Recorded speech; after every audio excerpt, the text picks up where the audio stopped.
Wait, that's the ring. Lauren laughed so loud the couple 2 tables over actually stopped chewing. I watched her lean across the centerpiece, grab Emily's wrist, and hold her hand up under the pendant light like she was checking a serial number at a discount jewelry counter. Nathan, seriously. It looks fake. Emily tried to pull her hand back. Lauren just held tighter. Her manicured nails dug into Emily's knuckles. Oh my God, Lauren said, squinting like she was reading a prescription. Did you buy this online? My throat just closed up. I couldn't swallow. I couldn't breathe properly. My dad kept stirring his water with a straw that wasn't even there. My mom was staring at her napkin like it held the answers to everything. The cousins suddenly found the menu incredibly interesting. The smell of garlic butter and seared steak hit me, and my stomach actually turned. I pushed my plate away. Then Lauren stood up. She was already smiling. Tears were welling up, but they looked timed. Rehearsed in the mirror. Since we're already sharing big updates tonight, she said, voice cracking on purpose. I guess I should just say it. I'm pregnant. The whole table just exploded. Chairs scraped. My mom practically vaulted out of her booth. My dad hugged Lauren so hard the silverware clattered off the plates onto the linoleum. Someone actually yelled champagne, like we were on a cruise. And then Lauren looked right past me, straight at Emily. At least one of us is starting a real family tonight. The server brought out our engagement cake 2 minutes later. We had ordered it 3 weeks ago. Vanilla. Emily's favorite. He walked over with a little sparkler on top. Lauren just waved him off with one hand. Can we pause that? This is kind of the main thing now. Emily didn't say a word. She just slid out of the booth, grabbed her purse, and walked toward the restrooms without looking back. I followed her, but by the time I got down the hallway, strangers were already whispering near the doors. I thought it was an engagement dinner. Yeah, guess the sister stole it. Poor girl. Looked so uncomfortable. I found Emily in the corner by the sinks. She was gripping the porcelain counter, staring at herself in the mirror, blinking fast. I'm fine, she said before I even spoke. Really? It's fine. Her voice was shaking. I put my hand on her shoulder, and she flinched. Just barely. That's when I knew I'd messed up by staying quiet at the table. Again, my name's Nathan. I'm 31. I run a small auto shop off Route 9. Not the clean, TV show kind. We're talking cracked concrete, one space heater that actually works in December, and a floor that's permanently stained with transmission fluid. I smell like motor oil no matter how many times I scrub. I built that place from a leased bay and a toolbox I bought used from a guy who was closing down his franchise. My family never looked at it like a business. They looked at it like a phase I couldn't quit. Lauren was always the polished one. Brand name coats. Weekend trips she couldn't actually afford. Perfectly angled Instagram stories. My parents loved parading her around because she photographically checked every box for successful. I was the guy in scuffed work boots who fixed their brakes on a payment plan. My dad used to say it at Thanksgiving like it was a running joke. Nathan fixes cars because he couldn't fix his own trajectory. Everyone chuckled. I just kept carving the turkey. Emily never laughed. She met me when the shop was barely breaking even. She used to sit on a milk crate in the back office while I balanced invoices under a flickering fluorescent bulb. She didn't care about the grease on my sleeves. She cared that I showed up every day anyway. That's why I worked extra shifts for 23 months straight to buy the ring. No financing. No store card. No help. Just weekends, holidays, and aching knuckles. I wanted it to be solid. Paid in full. Cash in a velvet box. But around my family, I always felt like I had to apologize for existing. They measure people by what they wear, what they drive, how they sound on speakerphone. I never fit the template. What happened at that restaurant wasn't even the first time Lauren made me the punchline. It was just the first time I actually felt the weight of it in real time. Update 1 to 4 days later after the dinner. I'm writing this at 2:17 a.m. Emily's asleep in the other room. The fan is on. I needed to put it somewhere before I lose the thread. The phone didn't stop vibrating after we got home. The family group chat blew up like I'd won the lottery. Mom said, "Oh my God, pregnant. Tyler is finally stepping up. I'm so proud of my girl." Then my cousin Mark jumped in saying, "Lauren's gonna be a mom." I'm actually crying right now.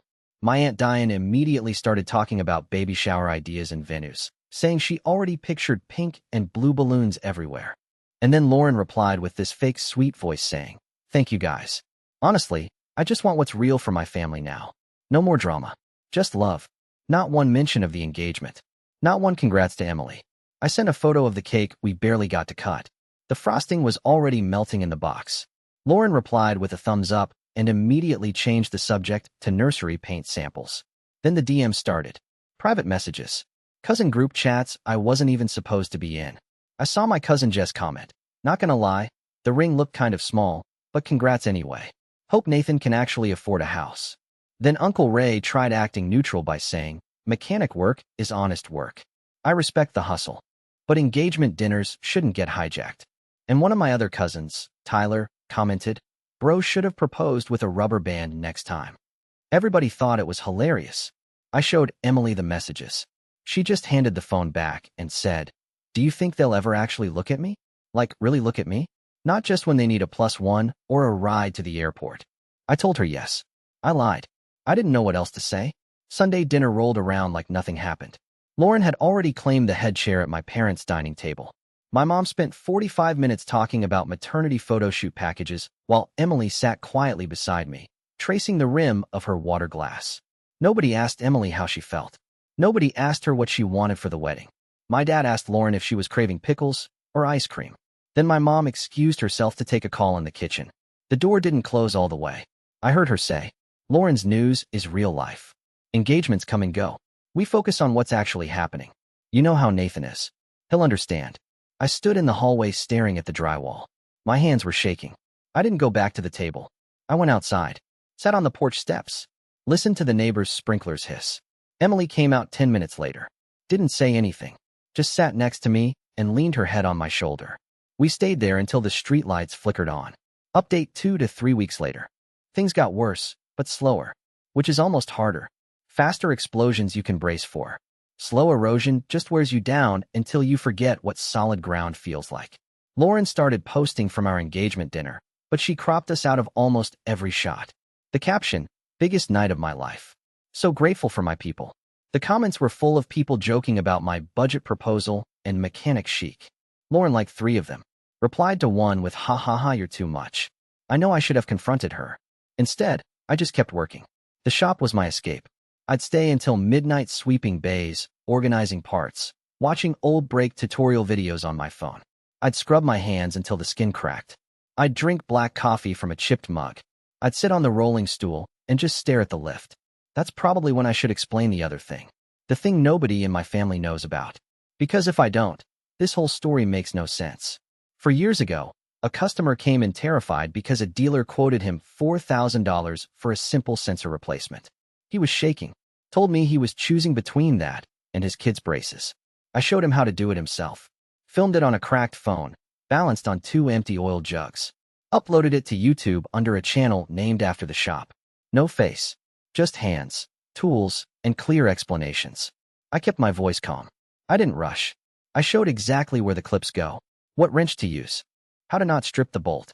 It got shared, then another, then another. I kept posting. Oil changes, alternator swaps, how to spot a scam invoice, how to stretch a tire rotation when money's tight. People started trusting it because I wasn't selling anything. I was just showing them how not to get screwed. I answered comments. I corrected my own mistakes on camera. I kept it honest. It grew quietly. Sponsors reached out. Affiliate links. Workshop partnerships. The channel started pulling in more monthly than Lauren and Tyler make combined. I kept my face off it.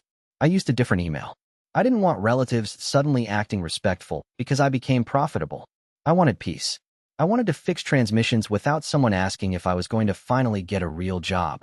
But I was still paying for peace with my silence. 2 weeks ago, my dad called me into his study, closed the door, sat me down in the leather chair that squeaks every time you shift your weight. Lauren and Tyler are behind on rent, he said. Didn't look at me. Stared at his desk like it owed him money. You need to help. I said, Dad, I can't keep covering their gaps. They're adults. He got quiet, then cold. A baby changes priorities. You'll understand when you're actually responsible for something. I hung up. Lauren called 10 minutes later. You're selfish, she said. Voice tight. Emily changed you. You used to care about this family. Now you're just distant. That sentence sat in my chest for days. Maybe she did change me. Because before Emily, I spent my whole life begging them to see me. After Emily, I started realizing I was asking the wrong people to look. I stopped reacting. I started saving. Screenshots, DMs, private stories, voice memos Lauren sent Tyler and accidentally forwarded to the family cloud drive. I found messages where she called me grease monkey, called Emily desperate, bragged about manipulating relatives for cash. lied about pregnancy symptoms to get free products from brands, and asked my aunt to Venmo her just until payday, while wearing a $2,000 bag she claimed was a gift. I showed Caleb. He's been my friend since middle school. Helped me film the first videos on a tripod made from paint cans and duct tape. He read through everything on his laptop, sat back, rubbed his face. They keep doing it because you keep taking it, he said. I asked what I should do. He said, stop protecting them from the consequences of their own mouths. Lauren announced a huge gender reveal party. Livestream setup, catered tables, balloon arch, half of it bought on credit or gifted from relatives. She sent me the invite with a note. Keep it low-key this time, okay? This isn't about drama. Just family. I forwarded it to Emily. She read it 3 times. Then she said, if they won't see us willingly, I guess we show them clearly. We set up the projector. Not for revenge. For record. For once, I wanted them to see exactly what they were cheering for. Update 3. I'm not going to make this sound like a movie. It wasn't clean. It was awkward, loud, and messy. Real life doesn't cut to commercial when things get uncomfortable. The yard was packed. Pink and blue streamers everywhere. A live stream camera on a tripod pointed at the main patio. Lauren stood in a dress that definitely cost more than my first tool cart. She held a mic and said, thank you to the family members who actually show up for what's real. My dad walked over while the music was still playing. Bass vibrating through the grass. Have you reconsidered the rent thing? I said no. He nodded once. Tight jaw. Walked away. Didn't look back. Lauren stepped up again. Raised Emily's hand like a prop. Careful today, Em. Cheap jewelry slips off easy. Wouldn't want you to lose it in the grass. A few people chuckled. Emily didn't smile this time. She pulled her hand back and said, loud enough for the mic to catch, why do you need to tear us down to feel secure? Lauren smirked. Adjusted her dress. Because someone has to say it out loud. Someone has to keep it real. I stood up. The music kept playing for 3 seconds before someone finally paused it. Conversations died down. Plates clinked. Someone dropped a plastic cup. I looked at Caleb. He hit the remote in his pocket. The projector screen behind Lauren flickered. Glitched once. Buffered. Real life, not cinema. The aspect ratio was slightly off. You could see the cable tape on the wall. Then the first screenshot loaded. Lauren's private message to a friend. Nathan finally bought a decent ring after pretending he was broke for years, LOL. Tyler paid for half anyway. Laughter cut off. Tyler frowned. What is this? Next slide. Lauren complaining about family support in a group chat while tagging a luxury brand for free products. They think I'm due next month, but honestly just need the maternity line to film content, LOL. Next, her mocking Emily's wedding dress ideas in a voice note. She thinks lace is still a thing. So desperate to be the main character at a dinner, she didn't even plan. Next, her asking my aunt for $800 for prenatal care 2 days before posting a photo of a spa day. Caption, treating myself. Baby needs a happy mama. My mom's hand went to her mouth. Her eyes went wide. Tyler stepped back from Lauren. You told me my parents were covering the gap. You said your dad was helping. Lauren's face just went pale. She reached for the remote. Nathan, turn it off. This isn't funny. You're embarrassing everyone. I didn't move. You spent years treating me like I was worthless because I worked with my hands. You called Emily desperate. You lied to everyone here for attention. I'm not doing it to hurt you. I'm doing it because you won't stop. Caleb clicked again. The channel dashboard loaded. Subscriber count. Monthly revenue breakdown. Sponsor contracts. The business name matched my shop exactly. The numbers weren't inflated. Just raw analytics. Consistent growth. Brand partnerships. Course sales. Silence. Just the hum of the projector fan and someone's phone dropping on the grass. My dad stared at the screen. You've had this whole time? I've also been covering your car insurance for 3 years, I said. Voice steady. Surprised myself. Paid off mom's dental work last winter. Fixed your transmission in April without charging labor. Half the emergencies you thought worked out were me quietly stepping in. I didn't want to thank you. I just wanted it to stop. Lauren started crying. Real tears this time. Mascara running slightly. You're attacking a pregnant woman in front of everyone. I shook my head. Being pregnant doesn't make you untouchable. It just means you have more to lose if you keep burning bridges. Tyler looked at her, then at the screen. Then he just walked to his car. Didn't slam the door. Just left. The gravel crunched under his shoes. Lauren's mom started yelling at her to explain the brand deals. Cousins were checking their Venmo histories. The live stream kept rolling until someone finally unplugged the camera. The red light went dark. Emily squeezed my hand. I didn't let go. We walked out before they popped the balloons. The night air felt cold. My chest felt lighter. Not happy, just unburdened. Update 4 to 6 weeks later. It's not a neat ending. Real life rarely is. If you're looking for a bow on top, this isn't it. The family group chat split. Half blocked me. Half sent long messages apologizing, but asking if I could still help with Tyler's moving deposit, or maybe cover the car inspection. I stopped replying. I archived the thread. Muted notifications. Tyler moved out slowly. Packed his stuff over 2 weekends. Left a box of baby clothes on Lauren's porch. She didn't post about it. Her Instagram went private, then inactive. I don't check.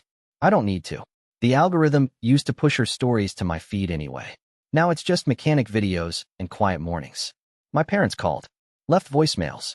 My mom cried on the third one. Said they assumed I'd always be around no matter how they treated me, and that they confused familiarity for loyalty. I listened to it twice. Deleted it. Forgiveness isn't a switch you flip because someone finally notices you. It's a slow rebuild. And I'm tired of rebuilding for people who only show up when the foundation cracks. Emily breathes easier now. We're planning a small courthouse wedding. Just us, Caleb, and a couple of friends who actually showed up when things got quiet. She doesn't ask anymore if they'll accept her. She stopped needing them to. She sleeps through the night now. That matters more than any party. The shop's doing fine. The channel's expanding into certified courses. I finally hired a second mechanic. A kid from the community college who actually reads the manuals. I bought a proper camera. I still keep my face off it sometimes. Old habits die slow. But the heaviest part wasn't the money or the screenshots or the party. It was realizing how much of my life I spent begging people who were committed to misunderstanding me. How I let my silence become a habit. How I thought if I just worked harder, stayed quieter, paid for more dinners, they'd finally look at me like I belonged. Some relatives still think I ruined a celebration. Some friends think I should have forgiven faster. I don't argue. I just keep working. I keep showing up for the people who showed up for me. I answer every customer who walks in stressed about a weird noise. I keep the prices honest. I don't upsell parts they don't need.